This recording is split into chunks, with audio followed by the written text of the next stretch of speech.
ओला amigos. आज हम लोग क्या पढ़ेंगे? IUPAC, है ना। IUPAC के बारे में आपको पता होगा क्या करती है ये। IUPAC एक ऑर्गेनाइजेशन है जो नेमिंग करती है। किसका नेमिंग करती है? कंपाउंड्स का। ठीक है, कंपाउंड चाहे ऑर्गेनिक हो इनऑर्गेनिक हो, उन कंपाउंड्स की नेमिंग करी जाती है IUPAC के द्वारा। IUPAC के बारे में थोड़ा सा अगर जान लेंगे आप लोग कि इसका जो हेडक्वार्टर्स है, ठीक है, वो जेनेवा में है। जेनेवा आपका स्विट्ज़रलैंड में पड़ता है, स्विट्ज़रलैंड कंट्री, उसमें हेडक्वार्टर है। थोड़ी सी बातें थी, हिस्टोरिक बातें, है ना, जानते रहो। आगे देखेंगे इसमें। तो ये नेमिंग करता है, मतलब नेमिंग के एक रूल्स बनाते हैं। जो भी रूल्स होते हैं उन रूल्स को इसमें यहाँ पे इकट्ठा किया जाता है और उन्हीं रूल्स के अकॉर्डिंग कहीं पर भी कंट्री में, कहीं पर भी, किसी वर्ल्ड में भी इसके अकॉर्डिंग नाम दिया जाता है कंपाउंड्स को। तो अगर इसको देखा जाए ना शॉर्ट में, तो IUPAC जो है उसमें 4 चीज़ों को जानना पड़ता है हमको। जैसे हम लोग ट्रांसलेशन करते हैं सेंटेंस का, तो उसमें कुछ पार्ट्स होते हैं, सब्जेक्ट हो गया, वर्ब हो गया, ऑब्जेक्ट हो गया। वो पहचान गए तो फिर ट्रांसलेशन करने में पता चल जाता है कि भाई सब्जेक्ट लिखना है, उसके बाद वर्ब लिखना है, फिर ऑब्जेक्ट लिखना है। तो सेम ऐसे ये भी है, ये 4 पार्ट्स हैं जिनको हमें जानना पड़ेगा। उन 4 पार्ट्स को हम एक एक करके जानेंगे। ठीक है, चारों पार्ट्स को ध्यान से देखेंगे, एक एक करके जानोगे तो फिर क्या होगा, नेमिंग कर ले जाओगे बहुत ही आसानी से। तो एक एक पार्ट करके हम लोग डिस्कस करते हैं। इसमें सबसे पहला पार्ट में लूँगा कौन सा? Root word. Root word Hindi में इसको बोलते हैं मूल शब्द। मूल शब्द तो देखेंगे क्या होता है। मूल शब्द क्या होता है? मूल शब्द जो है वो कार्बन की संख्या होती है। मूल शब्द कार्बन की संख्या होती है। और यहाँ पे कार्बन की संख्या ना लिख के मैं एक और शब्द जोड़ूंगा, अधिकतम कार्बन की संख्या होती है। ठीक है, अधिकतम कार्बन की संख्या। और वो कार्बन की संख्या किसमें? कार्बन की संख्या लंबी श्रृंखला में। लंबी श्रृंखला में। ठीक है, क्या बातें रह गई? 2 बातें। रूट वर्ड जो है, मूल शब्द में हमको क्या देखना है किसी भी यौगिक में? कार्बन की संख्या। ठीक है, और भी अधिकतम कार्बन की संख्या। अब अधिकतम कार्बन की संख्या देखने के लिए क्या करना पड़ेगा हमको? उस यौगिक में लंबी श्रृंखला चुननी होती है। इसको एग्जांपल लेकर के समझेंगे। जैसे ये कोई कंपाउंड है ना, ये कंपाउंड का कोई स्ट्रक्चर है। इस कंपाउंड में अगर मैं आपसे कहूँ कितने कार्बन हैं, ठीक है, अगर इस कंपाउंड में मैं कहता हूँ कितने कार्बन हैं, तो आप जान जाओगे, गिन के बताओ मुझे, 1 2 3 4, 4 कार्बन हैं। ठीक है, और ये चारों कार्बन एक के साथ एक जुड़े हुए हैं, मतलब हम बोलेंगे सीरीज में इसमें कितने कार्बन हो जाएंगे? 4 कार्बन हो जाएंगे, जो एक लाइन में आएंगे। लाइन मतलब सीरीज, श्रृंखला। श्रृंखला में मैक्सिमम कितने कार्बन आ रहे हैं? श्रृंखला में मैक्सिमम आ रहे हैं 4 कार्बन। ठीक है, यही पहचानना है आपको किसी भी कंपाउंड में, किसी सीरीज में मैक्सिमम कितने कार्बन आ रहे हैं। ठीक है, जैसे एक और एग्जांपल मैं ले लूं, इसमें आपको बताना है, ठीक है, कितने कार्बन हैं। ध्यान से सुनेंगे, मैं ये बोल रहा हूं सीरीज में कितने कार्बन हैं। ठीक है, तो अगर देखोगे तुमसे कोई सवाल कहता है कंपाउंड में कितने कार्बन हैं, तो कंपाउंड में 1 2 3 4 कार्बन हैं। लेकिन अगर इसमें लॉन्ग चेन चुनना हुआ, ये वाली बात, ठीक है, लॉन्ग चेन माने 1 2 3, ये कार्बन की चेन होगी। चेन मतलब हमको तोड़ करके इधर से उधर नहीं कूदना है, एक लाइन से एक डायरेक्शन में चलते रहना है कार्बन कार्बन के साथ। 1 2 3, ये भी एक चेन होगा। ठीक है, या इसके पहले जो हमने देखा था कौन सा? 1 2 3, ये भी चेन होगा। तो क्या दिखा हमको कि मैक्सिमम इसमें किसी भी चेन में कितने कार्बन हो सकते हैं? 3, है ना। मैक्सिमम किसी भी चेन में, चाहे ये वाला आप ले लो या ये वाला ले लो, उसमें कितने कार्बन हो सकते हैं? 3 कार्बन हो सकते हैं। 3 कार्बन होने पर माइंड में क्वेश्चन आ रहा होगा, सर एक कार्बन तो चेन से बाहर चला जा रहा है ना। माइंड में क्वेश्चन आ रहा होगा, एक कार्बन चेन से बाहर चला जा रहा है, तो बच्चे वो हमारा दूसरा पार्ट बन जाएगा। अभी हम लोग केवल क्या डिस्कस कर रहे हैं? लंबी श्रृंखला। उसकी भी बात आएगी, जो कार्बन चेन से बाहर गया है उसको हमें कहाँ लिखना है, इन चारों में से वो कौन सा पार्ट होगा। ठीक है, अभी हम क्या डिस्कस कर रहे हैं? रूट वर्ड डिस्कस कर रहे हैं। रूट वर्ड में हम लॉन्ग चेन में कार्बन की संख्या देख रहे हैं। ठीक है, मैं एक और लास्ट एग्जांपल ले रहा हूं।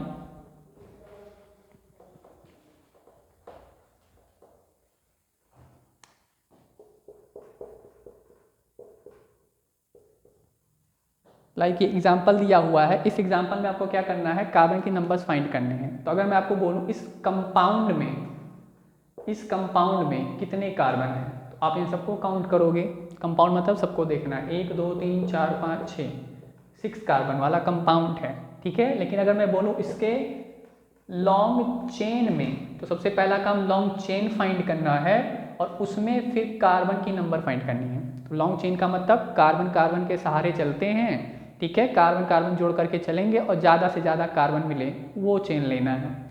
तो 1 2 3 4 5 अगर हम ये चेन लेते हैं, ठीक है, इसमें कितने कार्बन आ रहे हैं, 1 2 3 4 5, मैं इसको लिख रहा हूँ, इस चेन में 5 कार्बन आ रहे हैं। कोई ये सोच सकता है सर ये चेन भी ले सकते थे, 1 2 3 4, ऐसा भी ले सकते हैं, इसमें कितने कार्बन आए, 4 कार्बन आए। कोई ये सोच सकता है कि सर ऐसा भी ले सकते थे, 1 2 3 4, अच्छा ये तो हो चुका है ना हमारा, है ना, ये तो हो चुका है, ये ले सकते थे हम 1 2 3 4 इस तरीके से, तो ले सकते हैं बच्चे, कोई दिक्कत नहीं है। लेकिन हमें लेना क्या है, नाम है लंबी श्रृंखला, लॉन्ग चेन पकड़नी है। तो इसमें हमारा कौन सा सही होगा पाथ, ये ब्लू वाले मार्किंग्स, ब्लू वाले मार्किंग में जो चेन है वो हमारा सही होगा। इसका मतलब जब ब्लू वाला चेन आप पकड़ेंगे तो ब्लू वाले चेन में ये जो कार्बन है ये चेन से बाहर गया, ठीक है। तो हम यहाँ पे अगर कोई क्वेश्चन करता है इस कंपाउंड में लॉन्ग चेन में कितने कार्बन होंगे, तो वो हो जाएंगे 5, ठीक है। ये बात रही, इसका मतलब अब हम कंपाउंड में कार्बन के नंबर्स को क्या कर पाएंगे, कंपाउंड में कार्बन के नंबर को फाइंड आउट कर पाएंगे कि लॉन्ग चेन में कितने मैक्सिमम कार्बन आ रहे हैं। अगला काम क्या होगा, लॉन्ग चेन तो फाइंड कर लिया, लॉन्ग चेन में कार्बन नंबर भी फाइंड कर लिया, अगला काम क्या होगा कि उन कार्बन नंबर्स को नेम देना है, उन कार्बन नंबर्स को नेम देना है। तो आईपीसी ने बताया हुआ उसको आपको याद करना पड़ेगा, कार्बन के नंबर्स के लिए नेम क्या लिखते हैं। अगर कार्बन की संख्या 1 आ रही है लॉन्ग चेन में तो उसके लिए हम लोग वर्ड यूज़ करते हैं मैथ, हिंदी में अगर होगा सिंपल वैसे ही लिखेंगे मैथ। अगर कार्बन की संख्या लॉन्ग चेन में 2 आ रही है तो उसके लिए वर्ड यूज़ करते हैं हम लोग एथ, हिंदी में भी लिख देंगे इस तरीके से एथ हो जाएगा। ये बच्चे आपको याद करना पड़ेगा, है ना, इसको आपको याद करना पड़ेगा कि किस कार्बन के लिए हम लोग क्या नेम लिखते हैं। हिंदी में इसका हो जाएगा प्रोप। तो ये जनरली आपकी किताबों में लिखा होता है, आपको मिल जाएगा, ठीक है। या फिर मैं यहाँ पे लिख देता हूँ, 4 के लिए ब्यूट हो गया, 5 के लिए पेंट, है ना, हिंदी में भी इनको ऐसे लिख देंगे, 6 के लिए हेक्स, 7 अगर हो रहे कार्बन के नंबर तो हो जाएगा हेप्ट, 8 हो गए तो हो जाएगा ऑक्ट, 9 हो गए तो हो जाएगा नोन, और 10 हो गए तो हो जाएगा डेक। कम से कम आपको 1 से लेकर 10 तक याद होनी चाहिए कि कितने कार्बन होते हैं लॉन्ग चेन में, तो उनके लिए फिर क्या वर्ड हमको यूज़ करना है, ठीक है। तो इतना आपका फर्स्ट पार्ट कंप्लीट हो जाता है। आपने आईपीसी में इन 4 टर्म्स में से एक टर्म के बारे में जान लिया कि वर्ड रूट में हमको क्या करना है। वर्ड रूट में कोई भी यौगिक दिया होगा तो आपको लॉन्ग चेन ढूंढनी है। लॉन्ग चेन माने वो चेन पकड़नी है कार्बन की जिसमें ज़्यादा से ज़्यादा कार्बन आए, ठीक है, और चेन टूटनी नहीं चाहिए। लॉन्ग चेन में कार्बन के नंबर पता चल गए तो उन नंबर्स के लिए जो नेम है वो नेम असाइन कर सकते हैं, ठीक है। तो अगर मैं यहाँ पे आपको एग्जांपल दूँ कि इसका नेमिंग करते समय आप वर्ड रूट में क्या नेम लिखोगे, तो इसमें लॉन्ग चेन कितनी आएगी, 1 2 3 या 1 2 3, ठीक है, या 1 2 3, मतलब मैक्सिमम 3 कार्बन आ रहे हैं तो इसके लिए वर्ड रूट हो जाएगा प्रोप। इस कंपाउंड के लिए वर्ड रूट हो जाएगा को प्रोप, मतलब इसके आईयूपीएसी नेमिंग में हमको प्रोप दिखेगा ही दिखेगा। मार्क करना चाहें तो पहला चीज मार्किंग ऑप्शन में हम वर्ड रूट को देख करके टिक कर सकते हैं। प्रोप लिखा है, ब्यूट लिखा है, हेक्स लिखा है, तो उसमें से कौन सा होगा, प्रोप ही होगा, ठीक है। नेमिंग में प्रोप आ गया। अब हम लोग अगले सेक्शन पे चलते हैं। अगला सेक्शन हमारा क्या है, प्राथमिक अनुलग्न, मतलब हम फर्स्ट सफिक्स या इसको बोलते हैं प्राइमरी सफिक्स के बारे में जानेंगे। ये टर्म हमारा कंप्लीट होगा, इसमें हम वर्ड रूट के बारे में जानते हैं, ठीक है। इसको मैं रब कर देता हूँ।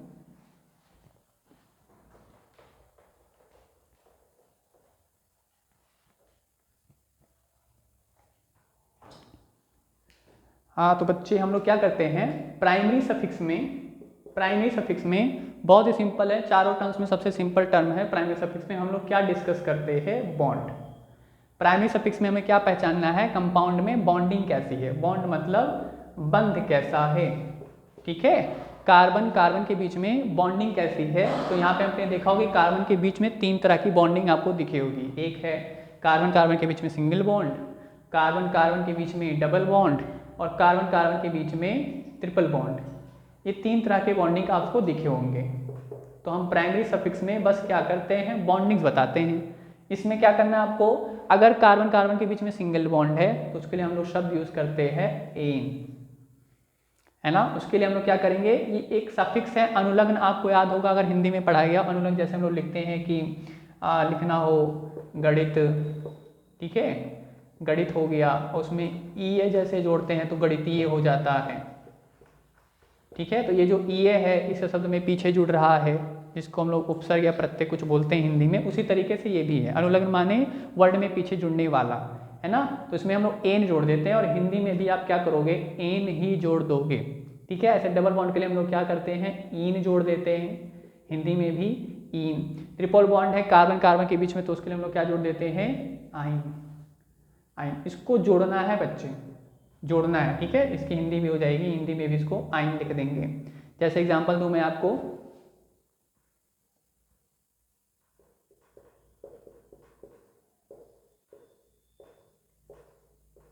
अभी तक आपने 2 टर्म जाने हैं, वर्ड रूट और सफिक्स फर्स्ट। इतना देख करके आप इसके कुछ नाम को बता सकते हो या गेस कर सकते हो। जैसे इसमें कितने कार्बन होंगे, 1 और 2। तो आप याद करो कि 2 कार्बन अगर आ रहे हैं तो उसके लिए नाम क्या लिखते हैं, तो 2 कार्बन के लिए हमने नाम लिखा था एथ, है ना। उसके बाद वर्ड रूट जब इसका लिख लिया हमने एथ, उसके बाद हम क्या करें, सफिक्स फर्स्ट अगर ढूंढे तो कार्बन कार्बन के बीच में सिंगल बॉन्ड नहीं है, कार्बन कार्बन के बीच में सिंगल बॉन्ड नहीं है, सिंगल बॉन्ड के लिए क्या जोड़ते हैं, एन जोड़ते हैं, मतलब इसमें हमको एन जोड़ना है। तो इसका टोटल नाम अगर लिखना चाहें, एक साथ बोलेंगे इसको, तो ये एथेन हो जाएगा, संधि की तरह है ना। हिंदी में जो संधि होता है उसकी तरह, एथ एन साथ में बोलेंगे तो क्या हो जाएगा, एथेन। तो ये इसका क्या हो गया, नेम हो गया, आईपीएसी नेम। आपके 10th बोर्ड में इससे छोटे छोटे सवाल ही दिए जाएंगे, जिसमें आपको बस ये बताना है कौन सा वर्ड रूट है एथ, उसके साथ क्या आपने जोड़ा है, एन जोड़ा है, इन जोड़ा, और जोड़ा तो क्यों जोड़ा है, कार्बन कार्बन सिंगल बॉन्ड है तो इसलिए, ठीक है। तो सफिक्स फर्स्ट बहुत ही छोटा पार्ट था इसका, जिसमें हमें बॉन्डिंग के बारे में बतानी होती है। बॉन्डिंग में क्या हो जाएगा, एन इन आइन, सिंगल बॉन्ड, डबल बॉन्ड या ट्रिपल बॉन्ड। मैं कुछ एग्जांपल लूँगा, उसके बाद मैं थोड़ा सा इसमें जो कॉम्प्लेक्स चीज़ें हो सकती हैं आपको थोड़ा सा बता दूंगा। वैसे आना तो नहीं चाहिए इतना कठिन सवाल यहाँ पे 10th में, लेकिन थोड़ा सा आपको दे दूँ नॉलेज आगे के लिए। इसका आपको नेमिंग लिखना हो,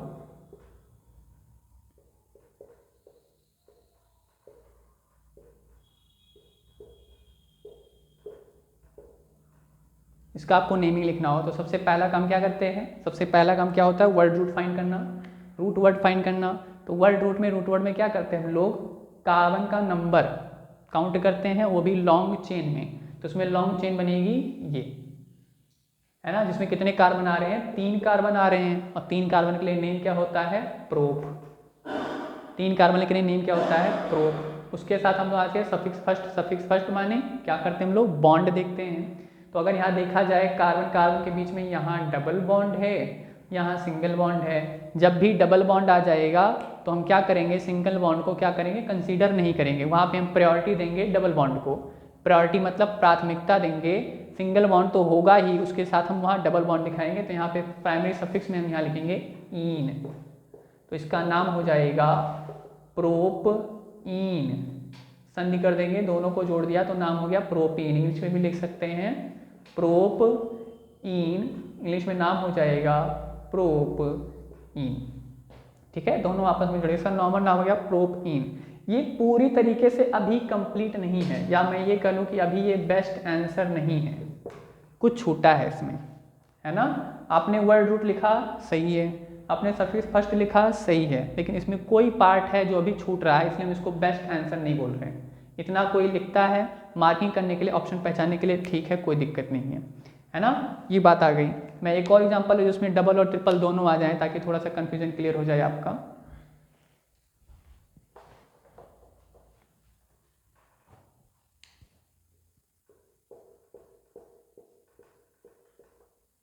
इसका नेमिंग करना हुआ, ठीक है। तो नेमिंग में कितने कार्बन, 1 2 3 4 कार्बन, 4 कार्बन है, वर्ड रूट क्या हो जाएगा, ब्यूट। ठीक है, इसको याद रखना होगा बच्चे आपको, 1 से 10 तक आप वर्ड रूट याद कर लोगे। ठीक है, कितना होता है, तो 4 कार्बन ब्यूट। बॉन्डिंग्स देखेंगे तो सिंगल बॉन्ड, डबल बॉन्ड, यहाँ पे सिंगल बॉन्ड है, यहाँ पे भी ट्रिपल बॉन्ड। ट्रिपल बॉन्ड के लिए हम लोग नाम जोड़ते हैं आइन। आइन तो नाम हो जाएगा इसका ब्यूटाइन। ब्यूटाइन इतना आप लिखोगे गलत नहीं है, ठीक है, लेकिन ये आंसर बेस्ट नहीं है।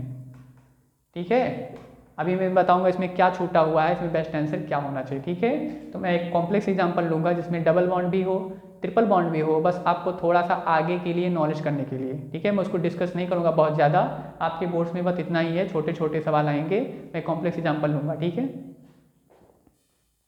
तो जैसे आपको ये एग्जाम्पल दिख रहा होगा, है ना, इस एग्जाम्पल में क्या दिख रहा है, अगर मैं आपसे कहूँ इसमें वर्ड रूट कितना होगा, तो वर्ड रूट है 1 2 3 4, 4 कार्बन। 4 कार्बन के लिए हम लोग वर्ड रूट लिखते हैं ब्यूट। उसके साथ फिर हम क्या करते हैं, सफिक्स फर्स्ट में अगर देखेंगे तो सफिक्स फर्स्ट में बॉन्डिंग दिखाते हैं। बॉन्डिंग में डबल बॉन्ड भी है और ट्रिपल बॉन्ड भी है। सर डबल बॉन्ड के लिए तो ईन जोड़ते हैं, ट्रिपल बॉन्ड के लिए आइन जोड़ते हैं, है ना, माने इन दोनों नामों को लिखना पड़ेगा, क्योंकि इन माने डबल बॉन्ड भी है, आइन ट्रिपल बॉन्ड भी है, दोनों के दिखाने प्रेजेंस को, तो उसके लिए क्या करना पड़ेगा, इन आइन दोनों नाम एक साथ जुड़ जाएंगे। इन आइन दोनों नाम एक साथ जुड़ जाएंगे, उसमें हम क्या नाम हो जाएगा इसका, ब्यूट, ब्यूटीनाइन। इनको शॉर्ट में अगर लिखते हैं तो ये तीनों आपस में जुड़ेंगे तो नाम हो जाएगा ब्यूटीनाइन। इंग्लिश में मैं लिखूं इसको तो ये हो जाएगा ब्यूट इन आइन, इसको शॉर्ट में बोला जाता है इनाइन, है ना बच्चे। आगे आओगे क्लास में आपको 11th में मिलेगा और डीपली इसको बताया जाएगा, जिसपे पूरा एक चैप्टर है आईपीएससी का। यहाँ पे आपको छोटे छोटे नियम ही जानने हैं, तो इसको शॉर्ट में एक साथ बोला जाता है इन आइन। इन आइन का मीन्स उसमें डबल बॉन्ड भी है, इन आइन का मतलब उसमें ट्रिपल बॉन्ड भी है, तो इसका नाम हो जाएगा ब्यूटईनाइन। ये नाम होगा लेकिन बेस्ट नहीं होगा। अभी इसमें एक रूल छूट रहा है जो मैं अभी लास्ट में डिस्कस करूंगा चारों पार्ट जानने के बाद। ठीक है, एक रूल छूट रहा है जो मैं लास्ट में डिस्कस करूंगा कि ये आंसर बेस्ट कब बनेगा, इसको याद रखेंगे बच्चे। अब हम लोग तीसरे पार्ट पे चलते हैं। तीसरा पार्ट हमारा क्या है, सफिक्स सेकंड। सफिक्स सेकंड में क्या होता है, आपने नाम पढ़ा होगा फंक्शनल ग्रुप्स का। ठीक है, नाम पढ़ा होगा आपने, चैप्टर अगर आपने अच्छे से पढ़ा हो तो उसमें नाम आया था फंक्शनल ग्रुप का। फंक्शनल ग्रुप्स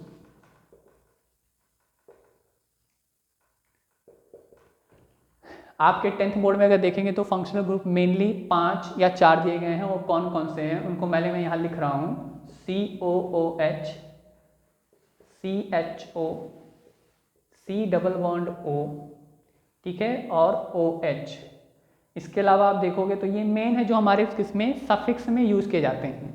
ये कुछ फंक्शनल ग्रुप हैं, 4 ही फंक्शनल ग्रुप हैं जो आपको 10th बोर्ड में पढ़ने हैं, नहीं तो फंक्शनल ग्रुप लगभग 14-15 होते हैं, उससे भी ज़्यादा होते हैं। ठीक है, वहाँ तक नहीं जाएंगे हम लोग, ये 4 ही हैं जिनको आपको पढ़ने हैं, और ये 4 के नाम आप कहाँ लिखोगे, सफिक्स सेकंड में। ठीक है, सफिक्स सेकंड में क्या हो जाएगा, इसके लिए नाम पहले आप इसको पहचानोगे कि COOH लिखा है तो आप बोलोगे इस ग्रुप का नाम है कार्बोक्सिलिक ग्रुप, कार्बोक्सिलिक ग्रुप। इस ग्रुप का नाम है एल्डिहाइड ग्रुप, हिंदी में बोलेंगे तो एल्डिहाइड समूह हो जाएगा। इस ग्रुप का नाम है कीटोन ग्रुप, कीटोनिक ग्रुप। इसका नाम है हमारा एल्कोहलिक ग्रुप, एल्कोहलिक ग्रुप। मतलब आप नॉर्मली बोल सकते हो, अगर किसी में लिखा हुआ है इस तरीके से COH, ठीक है, तो आप बोलोगे ये एक एल्कोहल है, एल्कोहल है, हाइड्रोक्सिल ग्रुप फाइंड आउट हो रहा है। इसको नॉर्मली हम बोल सकते हैं कि ये जो कंपाउंड है एक एल्कोहल है, हाइड्रोक्सिल ग्रुप फाइंड आउट हो रहा है। ठीक है, अगर ऐसे लिखा हुआ है CH3COOH तो इस ग्रुप के बिहाफ पे आप बोल सकते हो कि ये एक एसिड है, कार्बोक्सिलिक एसिड। ऑर्गेनिक में एसिड का मतलब, ठीक है, कार्बोक्सिलिक एसिड को माना जाता है, तो उसको हम बोल सकते हैं कि ये जो है एक एसिड है। तो क्या करना है हमको, ग्रुप्स पहचानने हैं और इन ग्रुप्स के लिए क्या नाम लिखना है सेकेंडरी सफिक्स में वो आप याद करोगे, है ना। इन ग्रुप्स के लिए नाम क्या जोड़ना है, तो इनके लिए हम क्या जोड़ते हैं लास्ट में, ओइक एसिड। इनके लिए नाम जोड़ देते हैं हम लोग ओइक एसिड।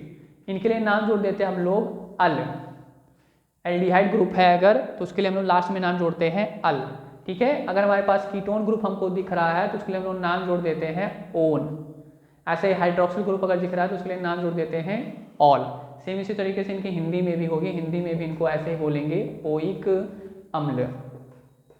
ओइक अम्ल। इनको हिंदी में अगर लिखना हो तो अल जोड़ देंगे, ठीक है, ओन लिख देंगे, इसके लिए हम लोग क्या कर देंगे, ऑल लिख देंगे। बस इनको पीछे लास्ट में जोड़ना है, ठीक है। जैसे मैंने ये एग्जांपल लिया, इसका नाम अगर लिखना हो, इसका नाम अगर लिखना हो तो मैंने सबसे पहले क्या करा था, वर्ड रूट फाइंड किया था। वर्ड रूट मतलब कार्बन की नंबर लॉन्ग चेन में, तो इसमें कार्बन के नंबर कितने हैं, 1 2, ठीक है। 2 कार्बन है तो आपके माइंड में आना चाहिए 2 कार्बन के लिए क्या लिखते हैं हम लोग, वर्ड एथ, ठीक है। अगला पार्ट होता है सफिक्स फर्स्ट। सफिक्स फर्स्ट में क्या करते हैं, कार्बन कार्बन के बीच में बॉन्डिंग बताते हैं, कौन सी बॉन्डिंग करते हैं, कार्बन कार्बन के बीच में सिंगल बॉन्ड है इसलिए क्या जोड़ देंगे, एन। हम लोग तीसरा पार्ट अभी जाने, तीसरे पार्ट में हम लोग सफिक्स सेकंड बताते हैं, मतलब कौन सा फंक्शनल ग्रुप है, उस फंक्शनल ग्रुप के लिए क्या नेम है। तो उसमें दिख रहा है हमको COOH कार्बोक्सिलिक समूह, कार्बोक्सिलिक समूह के लिए लास्ट में क्या जोड़ देंगे, ओइक अम्ल, ओइक अम्ल। तो इसका नाम अगर मैं बोलूं नॉर्मली तो इसका नाम हो जाएगा एथेनोइक अम्ल, है ना, इसका नाम हो जाएगा एथेनोइक अम्ल। तीनों को एक साथ अगर बोलेंगे तो नाम हो जाएगा एथेनोइक अम्ल। ये नाम है लेकिन बेस्ट नहीं है, मैं बोल रहा हूँ बार बार, इसको मैं लास्ट में डिस्कस करूंगा। एक रूल बचेगा, ठीक है, जिसमें इसका बेस्ट नेमिंग आएगी। अभी इसको हम आप बोल सकते हो, क्या बोल सकते हो, एथेनोइक अम्ल। एथ का मतलब 2 कार्बन, एन का मतलब कार्बन कार्बन के बीच में सिंगल बॉन्डिंग है ना, और ओइक एसिड का मतलब क्या हुआ कि आप में जो यौगिक है उस यौगिक में कौन सा ग्रुप है, कार्बोक्सिलिक एसिड है ना, कार्बोक्सिलिक समूह है। तो हमने क्या कर लिया, root word, primary suffix, secondary suffix, प्राथमिक अनुलग्न, द्वितीयक अनुलग्न और मूल शब्द को डिस्कस कर लिया, ठीक है, कि जो बाहर होंगे मतलब कि इनमें कौन से कार्बन होंगे, कौन सा बॉन्डिंग होगा, ठीक है, कौन सा फंक्शनल ग्रुप होगा, उसको पहचान के लिख पाएँ। अब जो बच रहा हमारा लास्ट टर्म वो है प्रीफिक्स। प्रीफिक्स के बारे में अभी जानते हैं हम लोग, उसके पहले मैं कुछ एक एग्जाम्पल ले रहा हूँ, इसमें तीनों डिस्कस हो जाएं।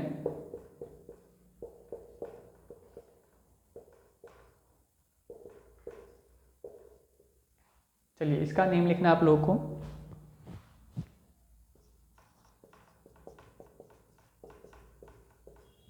नॉर्मल से एग्जाम्पल, इसी तरीके के एग्जाम्पल आपको बोर्ड्स में मिलेंगे ना, नेम लिखने के लिए इसका नेम लिखना है। तो अगर यहाँ पे देखेंगे तो इसमें आपको क्या दिखा, CHO दिखा, CHO दिखा, तो इसको नॉर्मली बोलेंगे हम कि सर ये एक एल्डिहाइड है ना। एल्डिहाइड क्यों है, क्योंकि उसमें फंक्शनल ग्रुप कौन सा है, CHO है, एल्डिहाइड फंक्शनल ग्रुप है। तो इसका नाम क्या हो जाएगा, सबसे पहले वर्ड रूट, वर्ड रूट में कितने कार्बन, 1 2 3, लॉन्ग चेन में 3 कार्बन, 3 कार्बन के लिए वर्ड लिखते हैं प्रोप। कार्बन कार्बन के बीच में सिंगल बॉन्डिंग, हमारा दूसरा टर्म सफिक्स फर्स्ट, नाम हो जाएगा एन। और CHO के लिए हम लोग क्या करते हैं, CHO के लिए भी मैंने लिखा था यहाँ पे, क्या जोड़ते हैं, अल। इस तरीके से आप जब दिखाओगे, ठीक है, तो कॉपी चेक करने वाले एग्जामिनर को लगेगा हाँ बच्चे को सभी टर्म्स पता हैं, वो ये दिखा रहा है कि ये वर्ड रूट है, ये सफिक्स फर्स्ट है, और ये क्या है, फंक्शनल ग्रुप और सफिक्स सेकंड दिखा रहा है। नहीं तो आप डायरेक्ट नाम अगर लिख दोगे इसका प्रोपेनल, ठीक है, तो उसको वो सेटिस्फैक्शन नहीं आएगा कि हाँ बच्चे ने खुद से लिखा है या कहीं से देखो लिया है, किसी ने बोल दिया प्रोपेनल लिख लिया देख करके, है ना। लेकिन अब जब ऐसे लिखोगे, ठीक है, तो वो उसको कंफर्मेशन है कि हाँ बच्चा जानता है वो वर्ड रूट है, ये सफिक्स फर्स्ट होता है, सेकंड होता है, नाम हो गया प्रोपेनल। इसका नाम होगा प्रोपेनल, लेकिन ये भी बेस्ट नहीं है, ठीक है। एक रूल बचा है जिसको अभी हम लोग डिस्कस करेंगे लास्ट में, बेस्ट नहीं है। इसका नाम क्या हो जाएगा, 1 2 3 4, 4 कार्बन, नाम हो गया ब्यूट। उसके बाद वो सफिक्स फर्स्ट पे आएंगे, कार्बन कार्बन के बीच में सिंगल बॉन्डिंग, नाम हो जाएगा एन। और यहाँ पे आपको दिख रहा होगा ये कौन सा फंक्शनल ग्रुप है, कीटोन फंक्शनल ग्रुप। इसको नॉर्मली कोई कंपाउंड बोला जाएगा तो हम बोलेंगे सर ये कीटोन है, कंपाउंड का नाम हो जाएगा कीटोन। लेकिन उसमें कौन सा कीटोन है, ब्यूट एन, और कीटोन के लिए लास्ट में जोड़ते हैं हम लोग ओन, ठीक है, ओन। तो इसका नाम क्या हो जाएगा, ब्यूटेनोन, इसका नाम हो जाएगा ब्यूटेनोन। इंग्लिश में लिखना चाहें तो ब्यूटेनोन, ये नेम होगा, लिख सकते हो आप, बेस्ट नहीं, ठीक है। अब मैं जा रहा हूँ कौन से टर्म पे, चौथे टर्म पे डिस्कस करने, प्रीफिक्स के बारे में जाने। प्रीफिक्स जिसमें क्या करना है हम लोग, पूर्व लग्न में मानना है। इसमें लास्ट एग्जांपल देखना है आपको, लास्ट रूल के बारे में, सर उसका नेम क्या होगा, ठीक है। अभी मैं जस्ट वो एग्जांपल दूंगा और उस एग्जांपल में क्या डिफरेंस, क्या छूट गया है, उस चीज़ को हम लोग डिस्कस करेंगे। तो मैं जा रहा हूँ चौथे टर्म को डिस्कस करने, प्रीफिक्स के बारे में, ठीक है। ठीक है बच्चे, हम लोग चौथा टर्म डायरेक्ट डिस्कस करने। चौथा टर्म क्या है, लास्ट टर्म हमारा प्रीफिक्स के बारे में। प्रीफिक्स क्या होता है, पूर्व लग्न क्या होता है, उसमें आप बातें लिखोगे कौन कौन सी चीज़ें आपको प्रीफिक्स में लिखनी है, ठीक है। तो इसमें जो सबसे पहले आता है वो होते हैं हैलोजन, हैलोजन समूह। इनको हमेशा, है ना, ऑलवेज, इनको ऑलवेज प्रीफिक्स में लिखा जाता है। हैलोजन समूह में कौन कौन आते हैं, फ्लोरीन, क्लोरीन, ब्रोमीन, आयोडीन, ठीक है। इनको हम बोलते हैं ऑर्गेनिक में हैलोजन ग्रुप एसिड बोलते हैं, सॉरी एसिड नहीं बोलते, हैलोजन ग्रुप एटम्स बोलते हैं। इनके लिए नेम लिखा जाएगा, वो नेम आप लिख लोगे और याद रखोगे, बहुत ही आसान है। हैलोजन में हैलो, इनका नेम हैलो लेकर के बोला जाता है। फ्लोरीन है तो नाम हो जाता है फ्लोरो, ठीक है। क्लोरीन है तो नाम हो जाता है क्लोरो, ब्रोमीन है तो नाम हो जाता है ब्रोमो, और आयोडीन का नाम अब तो जान गए होंगे क्या हो जाएगा, आइडो। ये नाम जोड़ देते हैं हैलोजन में। तो हैलोजन को याद करो, हैलोजन में फ्लोरीन, क्लोरीन, ब्रोमीन, आयोडीन एक ही ग्रुप के कंपाउंड है, सॉरी कंपाउंड क्यों आ रहा है बार बार। हैलोजन में क्या होता है, एक ही ग्रुप के क्या है, एटम्स हैं। ये एटम्स के नाम होंगे फ्लोरो, क्लोरो, ब्रोमो, आइडो, ठीक है। और कौन सी चीज़ें हैं जो आपको प्रीफिक्स में लिखी जाती हैं, वो काफ़ी आगे की बात हो जाएगी। यहाँ आपका 10th में यहाँ तक चल जाएगा, लेकिन वो भी मैं बता रहा हूँ, देख लोगे कौन सा आपका नाइट्रो, ये आपको दिखेगा कहीं पे, इसको हम लोग नाइट्रो समूह बोलते हैं। ये भी हमेशा लिखा जाता है प्रीफिक्स में, नाम है इसका नाइट्रो ही लिखा जाएगा, ठीक है। और कौन सा चीज़ है आपका एल्किल समूह, एल्किल समूह, एल्किल समूह ये लिखा जाता है आपका कहाँ पे, प्रीफिक्स में लिखा जाता है। एल्किल समूह क्या होते हैं, अगर मैं कहूँ मेथेन, इसका नाम होता है मीथेन या मेथेन, ठीक है। मेथेन से क्या हो, इसमें कार्बन के साथ कितने हाइड्रोजन जुड़े हुए हैं, 4 हाइड्रोजन। और चारों हाइड्रोजन में अगर एक हाइड्रोजन रिप्लेस हो जाए, मतलब वहाँ पे कोई और आके जुड़ जाए, तो ये कुछ इस तरीके से हो जाएगा CH3, कार्बन के 3 हाइड्रोजन, एक हाइड्रोजन जो रिप्लेस हुआ है वो बॉन्ड खाली है, तो ये जो ग्रुप बना इसको हम लोग बोलेंगे मैथिल ग्रुप। मीथेन से बन गया मैथिल, ऐसे ही एथेन से बन जाएगा एथिल। तो जरा बताओ, क्या एथिल का फॉर्मूला बता सकते हो आप लोग। इथेन का फॉर्मूला होता है C2H6, वीडियो में डिस्कस कर चुका है हम लोगों ने कि एथेन का फॉर्मूला क्या होगा, कैसे बताते हैं ना, CnH2n+2, एथ के लिए 2, 2 दूनी 4 और 2 6, C2H6। तो एथिल क्या हो जाएगा, C2H5, एक कार्बन कम, एक हाइड्रोजन कम, है ना। एक हाइड्रोजन रिप्लेस हो जाता है एल्केन से, तो कौन सा ग्रुप बनता है, एल्किल ग्रुप बनता है, ठीक है। स्टार्टिंग में जब हम लोगों ने देखा था कि एक कार्बन था जो चेन से बाहर गया था, वहाँ पे क्वेश्चन आया था सर उस कार्बन का क्या करेंगे। वही कार्बन जो चेन से बाहर गया है, उस कार्बन को हम लोग किसमें, प्रीफिक्स में लिखेंगे एज ए एल्किल समूह। उसको एल्किल समूह मान करके, एल्किल ग्रुप मान करके उसको हम लोग कहाँ लिखेंगे, प्रीफिक्स में। या शॉर्ट में अगर मैं बोलूँ आपको, कोई भी चीज़ जो चेन से बाहर जाती है ना, जो लॉन्ग चेन से बाहर जाती है, उसको हम क्या करेंगे, प्रीफिक्स में लिखेंगे। तो आप देखोगे जो हैलोजन होते हैं वो जनरली क्या होते हैं, चेन से बाहर ही रहते हैं, कार्बन के साथ बॉन्डिंग में जुड़े हुए हैं। हैलोजन, नाइट्रो समूह तो आपका आएगा नहीं 10th में, या आगे के लिए है, ठीक है। एल्किल समूह आपको दिख सकता है, एल्किल समूह में सिंपल याद करेंगे, एल्केन से बनेगा एल्किल, एन हट गया, इल जुड़ गया, एल्केन एल्किल, है ना। मेथेन है तो मेथिल, एथेन है तो एथिल, प्रोपेन से प्रोपिल, इस तरीके से। तो अब चारों पार्ट जब आप जान चुके हो यूपीएससी में कि प्रीफिक्स क्या होता है, वर्ड रूट में क्या लिखते हैं, है ना, सफिक्स फर्स्ट में क्या खोजना है, क्या देखना है। कोई बोले आप इसमें सफिक्स फर्स्ट ढूंढो क्या है, तो उसमें बता सको कि हाँ बॉन्डिंग ढूंढनी मुझे, सिंगल बॉन्ड है, डबल बॉन्ड है। अब जब चारों पार्ट्स आप जान चुके हो इसमें क्या क्या लिखने हैं, तो मैं क्या करूँगा, एक लास्ट एग्जाम्पल जिसमें ये चारों पार्ट डिस्कस करेंगे, और जो मैंने अभी एक रूल छोड़ा हुआ है, ठीक है, जो मैंने बताया कि बेस्ट नहीं है, वो इसको डिस्कस करेंगे। स्टार्टिंग में मैंने एग्जाम्पल लिया था, है ना, इसका नाम अगर बताना हो तो इसमें जब हम लोगों ने लॉन्ग चेन काउंट करा था तो इसमें आए थे 1 2 3, इधर से काउंट करेंगे तो 1 2 3, मैक्सिमम 3 हो रहे हैं, तो हम क्या करेंगे, नॉर्मल अपनी ये चेन ले लेंगे, है ना। स्ट्रक्चर को कॉम्प्लिकेट नहीं बनाएंगे, नहीं तो आप ऐसे भी कर सकते हो, ठीक है, ये आप मान सकते हो लॉन्ग चेन, कोई दिक्कत नहीं है, लेकिन ये आसान लगेगा देखने में। इसका नाम क्या हो जाएगा, यहाँ पे 3 हाइड्रोजन, यहाँ पे 4 हो गए, और यहाँ पर भी 3 हाइड्रोजन, इसके पास 3 हाइड्रोजन। अभी हमने लिखा था प्रीफिक्स में किसको लिखते हैं, हैलोजन और एल्किल समूह, यहाँ पे चेन से बाहर ये कार्बन गया है और ये दिख रहा होगा कितने कार्बन, एक कार्बन। मेथेन होना चाहिए था, इसका नाम क्या लिखेंगे हम लोग, मेथिल। ठीक है, यहाँ पे आते हैं, इसके नाम क्या कैसे लिखा था हम लोगों ने, कितने कार्बन, 3, तो हो गया नाम प्रोप। कार्बन कार्बन के बीच में सिंगल बॉन्ड, नाम हो गया एन, तो इतने का नाम हो गया प्रोपेन। और ये जो हमारा मेथिल है प्रीफिक्स में लिखा जाएगा, तो इस पूरे कंपाउंड का नाम हो जाएगा methyl propane. Prefix word root और उसमें सफिक्स फर्स्ट। मेथिल पूर्व लग्न है, प्रोप मूल शब्द हो गया और एन क्या हो गया हमारा, सफिक्स फर्स्ट हो गया। तो ये एक एग्जांपल है जिसमें हमने तीनों चीज़ों को डिस्कस करा, प्रीफिक्स, वर्ड रूट और उसमें क्या, सफिक्स फर्स्ट। तो इसी तरीके के नॉर्मल एग्जांपल आपको मिलेंगे करने के लिए, नेमिंग करने के लिए, ठीक है, बहुत कठिन नहीं आएगा। एक और एग्जाम्पल ले रहा हूँ मैं जिसमें आपके फंक्शनल ग्रुप भी आ जाएं।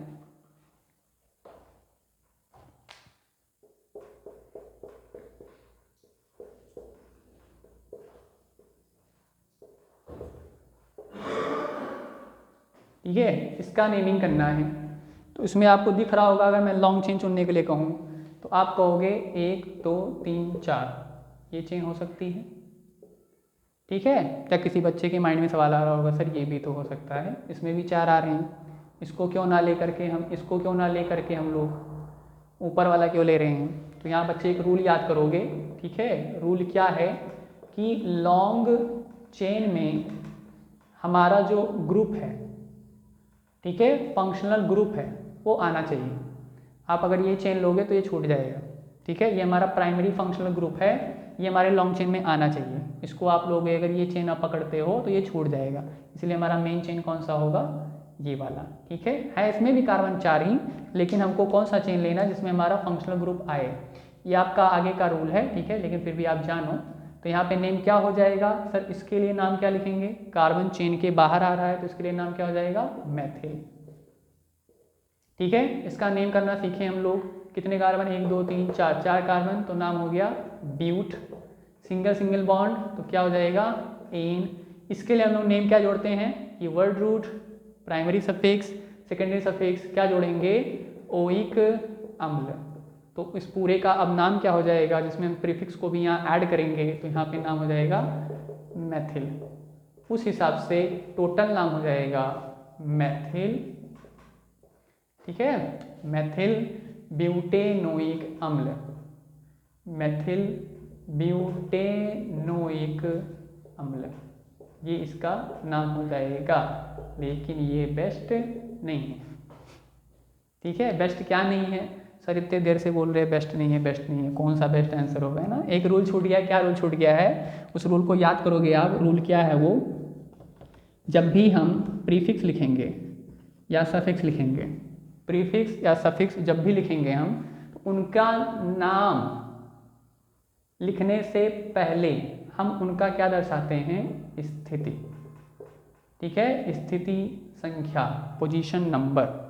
ठीक है, स्थिति संख्या दर्शाते हैं, पोजीशन नंबर दर्शाते हैं कि वो कितने पोजीशन पे हैं। ठीक है, पोजीशन का मतलब क्या हुआ, नंबरिंग करना है ना। इसको गिनेंगे हम लोग तो ये आता है इस तरीके से 1 2 3 4। अब आपसे कोई पूछे इस कंपाउंड में जो मेथिल ग्रुप है किस पोजीशन पे जुड़ा हुआ है, तो कहेंगे कार्बन नंबर 2 पे जुड़ा है ना। इसमें बोलेंगे मेथिल समूह कार्बन नंबर 2 पे जुड़ा है। तो क्या चीज़ है जो छूट गया, कौन सी चीज़ है जो इसको बेस्ट बनाएगी, इसमें इसका पोजीशन नहीं शो किया हमने। यहाँ पे नेम होना चाहिए 2 मेथिल, ना केवल मेथिल ना लिख करके 2 मेथिल ब्यूटेनोइक अम्ल, ये सही है।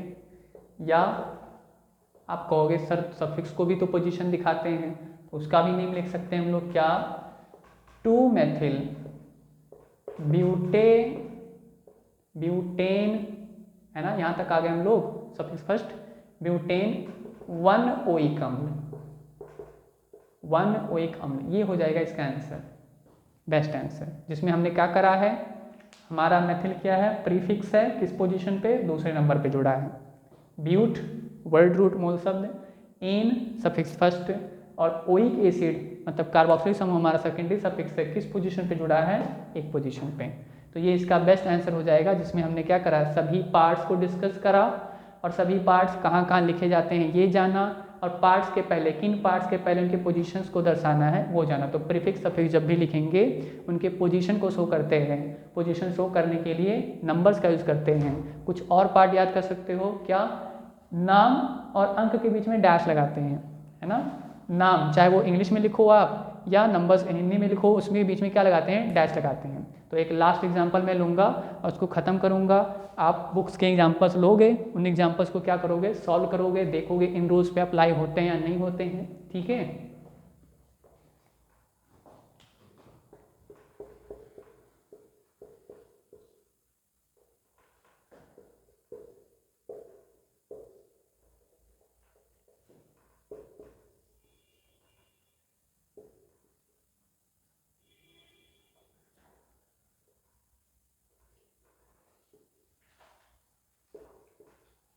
इसका नेमिंग करना बच्चे, है ना। नेमिंग में क्या होगा, नेमिंग में क्या होगा, कितने कार्बन है यहाँ पे, 1 2 3 4, कितने कार्बन इसमें, 1 2 3 4। तो कहोगे आप नामिंग करने, तो नेमिंग करने के लिए नंबरिंग करना पड़ेगा। नंबरिंग में देखो फंक्शनल ग्रुप जो होता है हमारा प्रायोरिटी वाले, जिसमें अपने 4 के नाम याद किए, उसको नंबर 1 असाइन करते हैं, एक नंबर देते हैं उसको। तो यहाँ से गिनेंगे 1 2 3 4, ये आपकी चेन हुई, है ना। चेन में आप देख रहे हो ये बाहर गया, सर ये क्या है, याद होगा आपको ये क्या है, हैलोजन है ना। हैलोजन इसको कहाँ लिखते हैं, प्रीफिक्स में। इसके लिए नाम क्या हो जाएगा, क्लोरो, है ना। इसके लिए नाम क्या जोड़ते हैं हम लोग, अल जोड़ते हैं। कहाँ जोड़ेंगे, सफिक्स सेकंड में। कितने कार्बन है, 4, तो नाम इसको एक साथ लिखते हैं क्लोरो। क्लोरो, क्लोरीन कितने पोजीशन पे लिखा है, तीसरे पोजीशन पे, प्रीफिक्स है तो नंबर लगाया 3 क्लोरो, प्लस वर्ड रूट मूल शब्द में 4 कार्बन इसलिए हो गया but, plus suffix first. Suffix first में क्या लिखते हैं हम लोग, बॉन्डिंग्स। बॉन्डिंग अगर देखेंगे तो इसमें कौन सा बॉन्ड दिख रहा है, डबल बॉन्ड। और ये डबल बॉन्ड किस कार्बन में लगा है, इधर से गिन रहे हैं जब, तो डबल बॉन्ड पड़ रहा है दूसरे कार्बन से। स्टार्टिंग कहाँ से हो रही है, दूसरे कार्बन से, तो इसका नाम हो जाएगा 2 इन। अभी मैंने लिखा था लास्ट रूल, प्रीफिक्स सफिक्स जब भी लिखेंगे उनके पोजीशन शो करते हैं। ब्यूट 2 इन, तो ये हमारा सफिक्स फर्स्ट हो गया, prefix word root suffix first. Suffix second में क्या करना है, फंक्शनल ग्रुप का नाम CHO के लिए क्या जोड़ देते हैं, अल। इसका भी पोजीशन दिखाएंगे तो ये क्या हो जाएगा, 1 अल, तो इसका नाम हो जाएगा 3 chloro, 3 chloro but 2 ene, 3 chloro but 2 ene 1 al, ठीक है। इंग्लिश में भी आप लिख रहे हैं, यहाँ को छूट गया, डैश लगाएंगे, 3 क्लोरो ब्यूट 2 इन 1 अल, ये इसका नाम हो जाएगा। इसमें कहीं भी कोई भी गलती नहीं है, इसमें आप सारी बातें देख रहे हो। क्लोरीन प्रीफिक्स है इसलिए इसको पहले लिखा गया है, तीसरे नंबर पे जुड़ा है। ब्यूट मतलब 4 कार्बन है, 2 इन दूसरे नंबर वाले कार्बन पे डबल बॉन्ड जुड़ा हुआ है, इन है। और 1 अल, अल का मतलब क्या हुआ, CHO समूह जुड़ा हुआ। तब क्या करोगे, सारे पार्ट्स को जानने के बाद आप सभी रूल्स जानते हो, जितने हमें आपके 10th के जो भी क्वेश्चंस हैं वो सॉल्व हो जाएंगे, ठीक है। तो इन रूल्स को जानने के बाद आप 10th बुक उठाओ, उसमें जो एग्जाम्पल्स दिए हुए हैं उसको प्रैक्टिस कर लो। प्रैक्टिस करोगे चीज़ें याद रहेंगी, ठीक है। बाकी क्या है, पढ़ते रहो, चैनल्स पे जो वीडियो आ रहे हैं उनको सब्सक्राइब करते रहो, उनका लाइक करते रहो, है ना, शेयर करते रहो, ताकि लोगों को पता चले भाई हम लोग क्या कर रहे हैं, हार्ड वर्क कर रहे हैं ना, आप लोग के लिए वीडियो लेकर के आ रहे हैं। बस, गुड बाय।